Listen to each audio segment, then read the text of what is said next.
Hi everyone, welcome to Sruthi's Pharma World. Bpharm കോഴ്സുമായി ബന്ധപ്പെട്ട educational videos മലയാളത്തിൽ കേൾക്കണമെന്ന് ആഗ്രഹിക്കുന്നവർക്ക് വേണ്ടിയാണ് ഈ വീഡിയോ. ഇന്ന് ഞാനിവിടെ സംസാരിക്കാൻ പോകുന്നത് ട്വിൻ ഷെൽ ബ്ലെൻഡറിനെ കുറിച്ചാണ്. ട്വിൻ ഷെൽ ബ്ലെൻഡറിനെ പറയുന്ന മറ്റൊരു പേരാണ് V cone blender.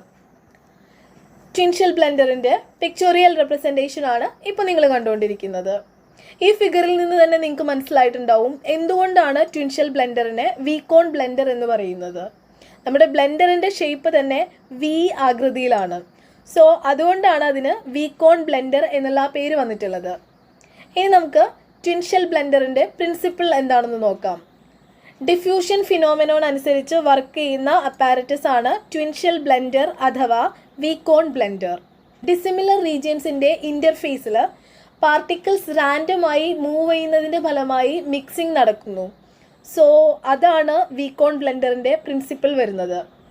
Granular materials mix ചെയ്യുന്ന പർപ്പസിനാണ് കൂടുതലായും വീക്കോൺ ബ്ലെൻഡർ യൂസ് ചെയ്യുന്നത്.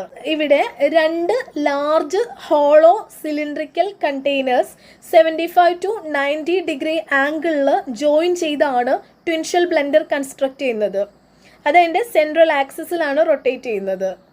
സോ ഈ വി ഷേപ്ഡ് ബ്ലെൻഡർ ഇൻവേർട്ട് ചെയ്യുന്ന സമയത്ത് അതിനകത്ത് എടുത്തിരിക്കുന്ന മെറ്റീരിയൽ രണ്ട് ഹാച്ചസിലുമായി സ്പ്ലിറ്റഡ് ആവുന്നു.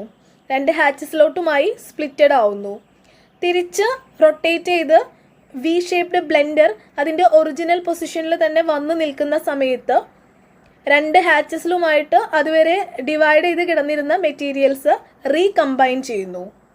സോ ഈ ഒരു പ്രോസസ്സ് കണ്ടിന്യൂസ് ആയി നടക്കുന്നതിൻ്റെ ഫലമായി പ്രോപ്പറായി മിക്സിംഗ് നടക്കുന്നു. ഡിസിമിലർ റീജിയൻസിൻ്റെ ഇൻ്റർഫേസിൽ പാർട്ടിക്കിൾസിൻ്റെ റാൻഡം മൂവ്മെൻറ്റ് കാരണം ഉണ്ടാവുന്ന മിക്സിങ്ങിനെയാണ് ഡിഫ്യൂസീവ് മിക്സിംഗ് എന്ന് പറയുന്നത്. സോ ഡിഫ്യൂസീവ് മിക്സിംഗ് എന്ന് പറയുന്ന മെക്കാനിസം അനുസരിച്ചാണ് ട്വിൻ ഷെൽ ബ്ലെൻഡർ വർക്ക് ചെയ്യുന്നത്. ഇനി ട്വിൻ ഷെൽ ബ്ലെൻഡറിൻ്റെ കൺസ്ട്രക്ഷൻ പാർട്ട് എങ്ങനെയാണെന്ന് നോക്കാം. ഞാൻ നേരത്തെ പറഞ്ഞ പോലെ രണ്ട് hollow cylindrical containers 75 to 90 degree ആംഗിളിൽ ജോയിൻ ചെയ്താണ് ഒരു ട്വിൻ ഷെൽ ബ്ലെൻഡർ കൺസ്ട്രക്ട് ചെയ്യുന്നത്. ഇവിടെ സ്റ്റെയിൻലെസ് സ്റ്റീൽ, ട്രാൻസ്പെറൻറ്റ് പ്ലാസ്റ്റിക് പോലെയുള്ള മെറ്റീരിയൽസ് ആണ് ട്വിൻ ഷെൽ ബ്ലെൻഡറിൻ്റെ കൺസ്ട്രക്ഷനായിട്ട് എടുക്കുന്നത്. ട്രാൻസ്പെറൻറ്റ് പ്ലാസ്റ്റിക് പോലെയുള്ള മെറ്റീരിയൽസ് ആണ് ട്വിൻ ഷെൽ ബ്ലെൻഡറിൻ്റെ കൺസ്ട്രക്ഷനായി എടുക്കുന്നത് എന്നുണ്ടെങ്കിൽ മിക്സിങ്ങിൻ്റെ പ്രോഗ്രസ് മനസ്സിലാക്കാനായിട്ട് നമുക്ക് സാധിക്കും. പ്രധാനമായും രണ്ട് ടൈപ്പ് ബ്ലെൻഡേഴ്സ് ആണുള്ളത്. ഒന്ന് സ്മോൾ ടൈപ്പ് ബ്ലെൻഡേഴ്സും മറ്റൊന്ന് ലാർജ് ടൈപ്പ് ബ്ലെൻഡേഴ്സും. സ്മോൾ ബ്ലെൻഡേഴ്സിൻ്റെ ലോഡിംഗ് കപ്പാസിറ്റി ഏകദേശം 20 കിലോഗ്രാം ആണ്. അത് റൊട്ടേറ്റ് ചെയ്യുന്നത് 35 RPM-ലും.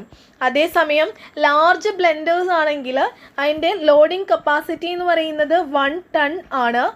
അത് റൊട്ടേറ്റ് ചെയ്യുന്നത് 15 RPM-ലാണ്. രണ്ട് ടൈപ്പ് ട്വിൻ ഷെൽ ബ്ലെൻഡേഴ്സ് ആണുള്ളത്. സ്മോൾ ബ്ലെൻഡേഴ്സും അതുപോലെ തന്നെ ലാർജ് ടൈപ്പ് ട്വിൻ ഷെൽ ബ്ലെൻഡേഴ്സും. സ്മോൾ ബ്ലെൻഡേഴ്സിൻ്റെ ലോഡിംഗ് കപ്പാസിറ്റി 20 കിലോഗ്രാം ആണ്. സ്മോൾ ബ്ലെൻഡേഴ്സ് റൊട്ടേറ്റ് ചെയ്യുന്നത് 35 RPM-ലാണ്. അതേസമയം ലാർജ് ബ്ലെൻഡേഴ്സ് ആണെങ്കിൽ അതിൻ്റെ ലോഡിംഗ് കപ്പാസിറ്റി വരുന്നത് 1 ടൺ ആണ്. 15 RPM-ലാണ് ലാർജ് ബ്ലെൻഡേഴ്സ് റൊട്ടേറ്റ് ചെയ്യുന്നത്. മെറ്റീരിയൽസ് ലോഡ് ചെയ്യുന്നത് ഷെൽ ഹാച്ചസ് വഴിയാണ്. ഇതാണ് ഷെൽ ഹാച്ചസ്. ഈ രണ്ട് ഷെൽ ഹാച്ചസിൽ ഏതെങ്കിലും ഒന്ന് വഴിയായിരിക്കും സാമ്പിൾ ലോഡ് ചെയ്യുന്നത്. അതേസമയം മിക്സിംഗ് കഴിഞ്ഞതിന് ശേഷം സാമ്പിൾ വിത്ഡ്രോ ചെയ്യുന്നത് അപ്പെക്സ് പോർട്ട് വഴിയാണ്. സോ ഇതൊക്കെയാണ് ട്വിൻ ഷെൽ ബ്ലെൻഡറിൻ്റെ കൺസ്ട്രക്ഷൻ പാർട്ടിൽ നിങ്ങൾ പഠിക്കേണ്ട കാര്യങ്ങൾ. ഇനി നമുക്ക് ഈ ട്വിൻ ഷെൽ ബ്ലെൻഡർ എങ്ങനെയാണ് വർക്ക് ചെയ്യുന്നത് നോക്കാം. ഓക്കെ, ഈ ട്വിൻ ഷെൽ ബ്ലെൻഡറിൻ്റെ ടോട്ടൽ വോളിയത്തിൻ്റെ 50 to 60% വോളിയമാണ് സാമ്പിൾ ഫില്ല് ചെയ്യേണ്ടത്. അപ്പോൾ നിങ്ങൾക്ക് ഇവിടെ നമ്മുടെ ട്വിൻ ഷെൽ ബ്ലെൻഡർ കാണാം. അത് അതിൻ്റെ സെൻട്രൽ ആക്സിസിലാണ് റൊട്ടേറ്റ് ചെയ്യുന്നത്. ട്വിൻ ഷെൽ ബ്ലെൻഡറിൻ്റെ ടോട്ടൽ വോളിയത്തിൻ്റെ 50 to 60% വോളിയം ആണ് സാമ്പിൾ ഫില്ല് ചെയ്യേണ്ടത്. ഷെൽ ഹാച്ചസ് വഴി ഡിഫറെൻറ്റ് മെറ്റീരിയൽസ്, നമുക്ക് മിക്സ് ചെയ്യേണ്ട ഡിഫറെൻറ്റ് മെറ്റീരിയൽസ് ട്വിൻ ഷെൽ ബ്ലെൻഡറിനകത്തോട്ടേക്ക് ആഡ് ചെയ്തു. അതിനുശേഷം ബ്ലെൻഡർ ഓപ്പറേറ്റ് ചെയ്യാൻ തുടങ്ങുന്നു. ബ്ലെൻഡർ റൊട്ടേറ്റ് ചെയ്യാൻ തുടങ്ങുന്നു. അതിൻ്റെ സെൻട്രൽ ആക്സിസിൽ ബ്ലെൻഡർ റൊട്ടേറ്റ് ചെയ്യുന്നു. ആ സമയത്ത് എപ്പോഴാണോ റൊട്ടേഷൻ നടക്കുന്ന സമയത്ത് എപ്പോഴാണോ നമ്മുടെ വി ഷേപ്ഡ് ബ്ലെൻഡർ ഇൻവേർട്ട് ചെയ്യുന്നത് ആ സമയത്ത് നമ്മുടെ ബ്ലെൻഡറിനകത്തുണ്ടായിരുന്ന മെറ്റീരിയൽസ് അതിൻ്റെ 2 ഷെൽ ഹാച്ചസിലോട്ടുമായി സ്പ്ലിറ്റ് ചെയ്തു വരുന്നു. ഓക്കെ, ബ്ലെൻഡർ റൊട്ടേറ്റ് ചെയ്യുന്നു. വി ഷേപ്ഡ് ബ്ലെൻഡർ ഇൻവേർട്ട് ആവുന്ന സമയത്ത് മിക്സ് ചെയ്യാനായിട്ട് നമ്മൾ ബ്ലെൻഡറിനകത്ത് പ്ലേസ് ചെയ്തിരുന്ന മെറ്റീരിയൽസ് അതിൻ്റെ 2 ഷെൽ ഹാച്ചസിലോട്ടുമായി ഡിവൈഡ് ചെയ്യുന്നു, സ്പ്ലിറ്റ് ചെയ്യുന്നു. ഇനി വീണ്ടും ബ്ലെൻഡർ കറങ്ങി അത് അതിൻ്റെ ഒറിജിനൽ പൊസിഷനിലോട്ട് തന്നെ വരുന്ന സമയത്ത് അത് നമ്മുടെ ബ്ലെൻഡറിൻ്റെ ബോട്ടം പോർഷനിൽ വന്ന് റീകമ്പൈൻ ചെയ്യുന്നു. സോ ഇവിടെ സ്പ്ലിറ്റിംഗ് ആൻഡ് റീകമ്പൈനിങ് എന്ന് പറയുന്ന ഈ 2 പ്രോസസ്സാണ് ട്വിൻഷെൽ ബ്ലെൻഡറിനകത്ത് ട്വിൻഷെൽ ബ്ലെൻഡർ റൊട്ടേറ്റ് ചെയ്യുന്ന സമയത്ത് നടക്കുന്നത്. സ്പ്ലിറ്റിങ്ങും അതുപോലെ തന്നെ സ്പ്ലിറ്റ് ചെയ്ത മെറ്റീരിയൽസ് ബ്ലെൻഡർ റൊട്ടേറ്റ് ചെയ്ത് അതിൻ്റെ ഒറിജിനൽ പൊസിഷനിലോട്ട് തന്നെ വരുന്ന സമയത്ത് ആ മെറ്റീരിയൽസ് കമ്പൈൻ ചെയ്യുന്നുണ്ട്. ഈ പ്രോസസ്സ് ഇങ്ങനെ കണ്ടിന്യൂസ് ആയി നടക്കുന്നതിൻ്റെ ഫലമായി മെറ്റീരിയൽസ് മിക്സഡ് ആവുന്നു. ഡിസിമിലർ റീജിയനിലുള്ള പാർട്ടിക്കിൾസിൻ്റെ റാൻഡം മോഷൻ അല്ലെങ്കിൽ റാൻഡം മൂവ്മെൻറ്റ് നടക്കുന്നതിൻ്റെ ഫലമായി പാർട്ടിക്കിൾസിൻ്റെ പൊസിഷൻ ചേഞ്ച് ചെയ്യുന്നു. സോ നമ്മൾ ബ്ലെൻഡറിനകത്ത് എടുത്തിട്ടുള്ള മെറ്റീരിയൽസ് പ്രോപ്പറായി മിക്സ്ഡ് ആവുന്നു. ഡിഫ്യൂസീവ് മിക്സിംഗ് ആണ് ഇവിടെ നടക്കുന്നത്. മിക്സിംഗ് കംപ്ലീറ്റ് ആയതിനു ശേഷം വീക്കോൺ ബ്ലെൻഡറിൻ്റെ അപ്പെക്സ് പോർട്ട് വഴി സാമ്പിൾ നമുക്ക് വിഡ്രോ ചെയ്യാവുന്നതാണ്.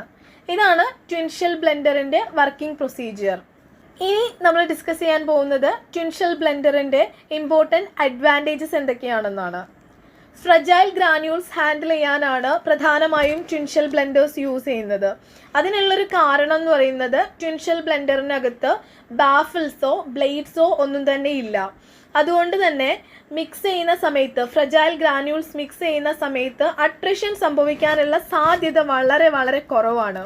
അതുകൊണ്ടാണ് ഫ്രജൈൽ ഗ്രാന്യൂൾസ് മിക്സ് ചെയ്യാനായി ട്വിൻഷെൽ ബ്ലെൻഡർ ചൂസ് ചെയ്യുന്നത്. ലാർജ് എമൗണ്ട് ഓഫ് സാമ്പിൾസ് ട്വിൻഷെൽ ബ്ലെൻഡറിനകത്ത് നമുക്ക് ഹാൻഡിൽ ചെയ്യാനായിട്ട് സാധിക്കും. ഈ ഒരു അപ്പാരറ്റസ് ക്ലീൻ ചെയ്യാൻ വളരെ ഈസിയാണ്. അപ്പാരറ്റസിൻ്റെ ക്ലീനിങ് അതുപോലെ ലോഡിങ് ആൻഡ് അൺലോഡിങ് വളരെ ഈസിയാണ്.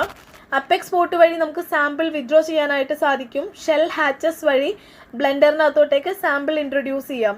സോ ലോഡിങ് ആൻഡ് അൺലോഡിങ് വളരെ എളുപ്പത്തിൽ ചെയ്യാനായിട്ട് സാധിക്കും.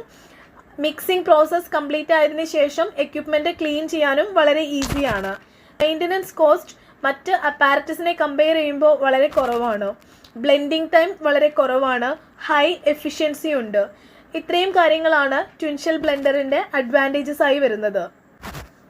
ഇനി ഡിസഡ്വാൻറ്റേജസ് എന്ന് പറയുമ്പോൾ ഇൻസ്റ്റലേഷൻ ഏരിയ വളരെ കൂടുതൽ വേണം.